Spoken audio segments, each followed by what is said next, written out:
اگر شما با تمام گوشه و کنار دنیا با مثل ما سفر کرده خواهید با واتساپ اپلیکیشن شاهنامه زنگ بزنید. بلیط های ارزان و باوری نوک است.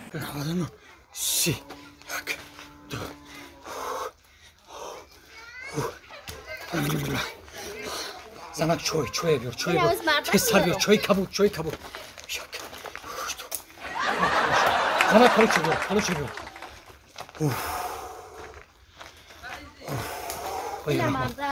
تسر چوی ایده می چوی شد هوپا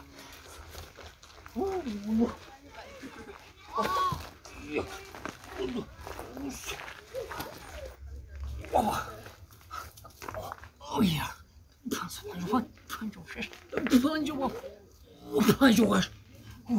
پنجم شست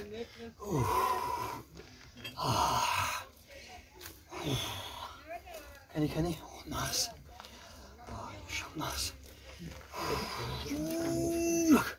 داداش مونده شدی؟ سخت مونده شدم چای آوردی؟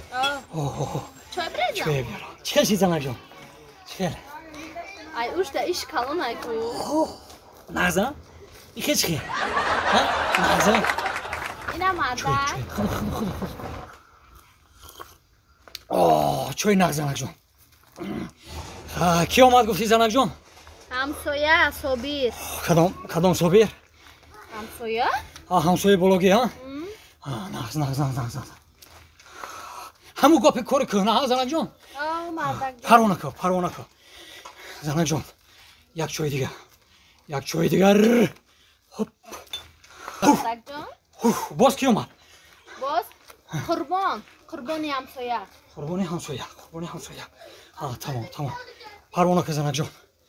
همش نغز میشه گفتم کو نصیب باشد زنک جان با نزدیکی شوهر تمام قشلاقا میخره پروانه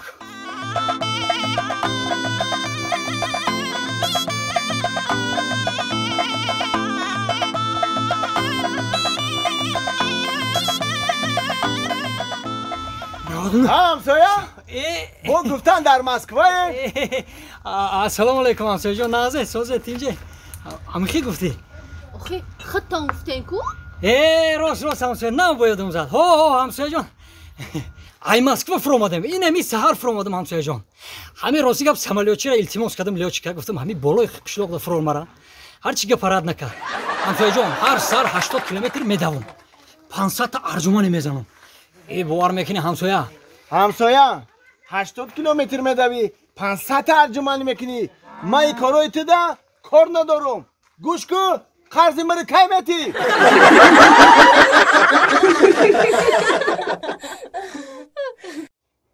دادا سلام علیکم بچه دادا اومدم همین سمکه تا بر اوسمون همین سمکه اومده همینجا مونده در کار سمکه ناز رفتی اومدی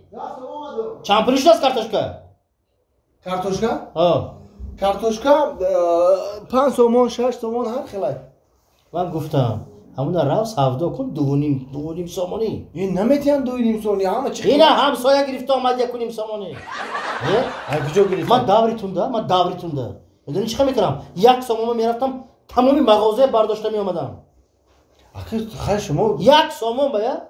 شما رو هم میشناسه به پول هم میتیه و دادا جان گپ شناخته نداره اما وقت کامیرا نبود چه دکتر دندان رفتی رفتم دادا جان من همین دکتر ده حیران دندانی در حامد افته در اومدی تو در اومد من پسر فلانی میشم دیگه پیشگوزگیری رو بی زور خبر رفیق وقتی همراه خدمت کردگی من حیران همین دکتر ده دندانی در میکردگی رو موند و ای پیش یک تا نواشه کان گرفت بچه جان کار از یک طرف با ترتیب میشود اگر میری نزد شنگی میکند آسته همین خیلی تا همون دندان بیمار رفته میرسه داخل بچه کار یک طرف گفته اکما 2 بار چیز اندو دیسی کو افتفام وزن یکمش که خانه نکرد من برای سوزاندن همون خدا این رفتم عدیه ها یک دختری بزیبه که اینجا که آوردم کلینیکا و ها دیده سوختم رو هم گفتم فهمیدی تو همین سیاستی اوله داری نمیفهمی با سوختم رو گفتم ینگم نگاه که یکم کلونای چی این گپارا نزن نفهمه 11 سال یگان خیر رول میبازن اینجا فهمیدی؟ گوش کن چه چخچه دارن یهو اکاتم عموما گاب نمیزد دیدی چقدر گاب بدونم دیگه لا لا لا لا لا لا لا لا لا لا لا لا میدونی چی جونم؟ چی؟ روزگاب اگه امروز یکم روزی زندگی خودمونه بسیار خرسان شدم مردک بوده وقتی که ترا گرفتم این زیبایی رو بی این حسن بی جمال رو بی لیکن با مقصدم رسیدم رحمت میگم او چه گفتم ده و میدونی چی منیجا جان روزگاب یک چی را گفتنیم اگه ما علاقه خاندار شدیم دیگه بین ما و تو یکم سیر نباشه که مخفی نباشه یک دیگر فهمی باشه بله یک دیگر فهمی باشه همه گفتم یک چی را گپ زنم تا هوای میگم گپ زنم نزنم گپ زن و خدمت را گفتم که بعد ما بین خود نگم سیر نباشه گپ زن انا ما منیجا جان دو تا فرزند دارم دو تا فرزند دارم و نکیم هر ماه هوایی دا علمین میسپارم همه را ما گفتم با پیشکی فهمونم تا که با یکی خودت فهمیدی خفه نشوی با گفتم همه را دلشاد جانه او علم سپاری تو در زندگی خمون یگو ضرر نداره مرم دو فرزند دارم هر ماه ایاتشون علمین میگیرم 2.15 130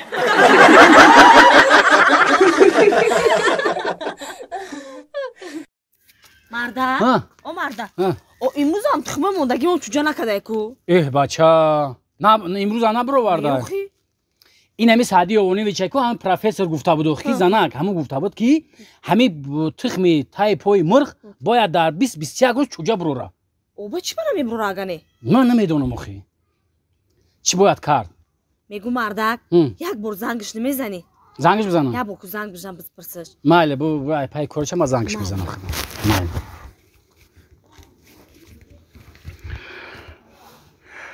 سلام علیکم سعدی اوانی ویچه اکا یک خونه ما میوین من کمتر کار دارم میشه که دیرتر بیام مایلی